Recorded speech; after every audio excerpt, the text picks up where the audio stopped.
सत्ता से नीतीश कुमार जी के प्रधानमंत्री बनने के कार्यक्रम के बाद यह कार्यक्रम हो रहा है। इंसाइडर लाइव में आपका स्वागत है। आपके साथ में मैं हूं अनामिका। 23 सितंबर और 24 सितंबर का दिन बेहद खास है क्योंकि 23 और 24 सितंबर को बीजेपी की बड़ी रैली जो है वो पूर्णिया और सीमांचल में होने जा रही है, जिसमें कि केंद्रीय गृह मंत्री अमित शाह शामिल हो रहे हैं। कहा यह जा रहा है कि इस रैली के जरिए बीजेपी बिहार में चुनावी बिगुल फूंकने जा रही है और सत्ता से बाहर होने के बाद शाह का ये पहला दौरा होगा। बीजेपी प्रदेश अध्यक्ष संजय जायसवाल पूर्णिया में गृह मंत्री के होने वाले कार्यक्रम की समीक्षा के लिए गए थे, जहां उन्होंने हो रही तैयारियों का जायजा लिया। पूर्णिया के इंदिरा गांधी स्टेडियम में 23 सितंबर को केंद्रीय गृह मंत्री अमित शाह के कार्यक्रम का आयोजन होने वाला है और इसी की तैयारियों को देखने के लिए बीजेपी प्रदेश अध्यक्ष संजय जायसवाल पूर्णिया गए थे, जहां उन्होंने बड़ी बात कह डाली।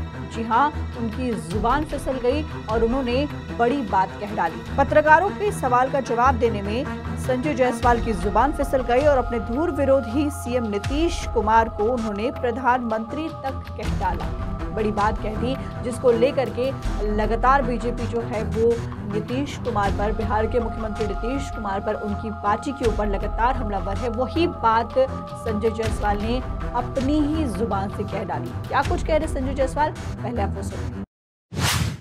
भारतीय जनता पार्टी लगातार अपने कार्यक्रम करते रहती है और उसी के तहत पहले आरा में हुआ था, पटना में हुआ और इस बार पूर्णिया में हो रहा है।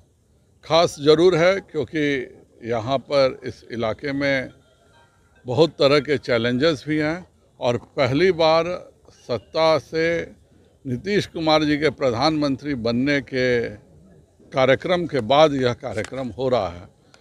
तो इस में मैं अभी हरदा गांव में घूम रहा था, बाज़ार में सभी में इतना उत्साह है, प्रत्येक व्यक्ति में है कि माननीय गृह मंत्री जी का इस इलाके में आगमन और इस इलाके के लोगों से सीधे वार्तालाप, यह अपने आप में बहुत बड़ी बात है। और इस इलाके के जो भी समस्याएं हैं, जो चैलेंजेस हैं, माननीय गृह मंत्री जी उसका फर्स्ट हैंड एक्सपीरियंस भी लेंगे। कितनी भीड़ जुटने की अपेक्षा है?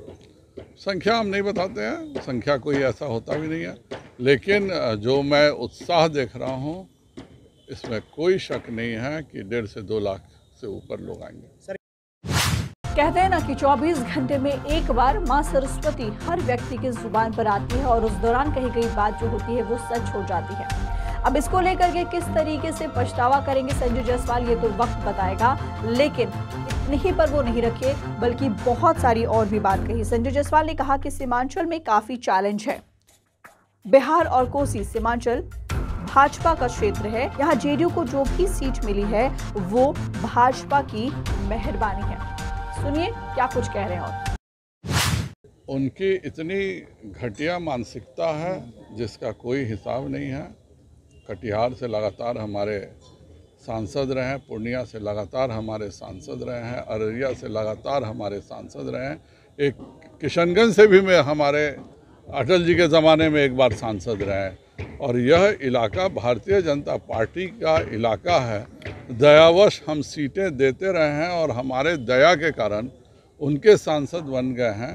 तो इस बार उनको भी पता चल जाएगा, हम तो 36 सीट पर कम से कम जीतेंगे, लेकिन जदयू का खाता बिहार में खुलेगा कि नहीं, इसमें भी उनकी शंका है।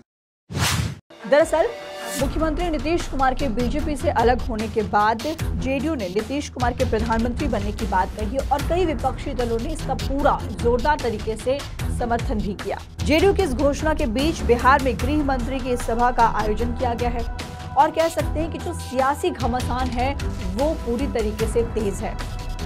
लेकिन अब जो तस्वीरें देखने को मिल रही है, जो चीजें घट रही हैं, जो एक्टिविटी दिख रही है, उससे ये जरूर माना जा रहा है कि नीतीश कुमार के 2024 के लोकसभा चुनाव में प्रधानमंत्री बनने की घोषणा के बाद भूचाल सा आ गया है और अब बीजेपी अपनी अलग अलग रणनीति तैयार कर रही है। कह सकते हैं कि रैलियों का आयोजन हो रहा है और रैली वाली जो राजनीति है वो बिहार में शुरू हो गई है। वक्त बताएगा कि आगे क्या कुछ होता है और किसकी कितनी जुबान फिसलती है। फिलहाल इस पर में इतना ही। अनामिका को दीजिए इजाजत। नमस्कार।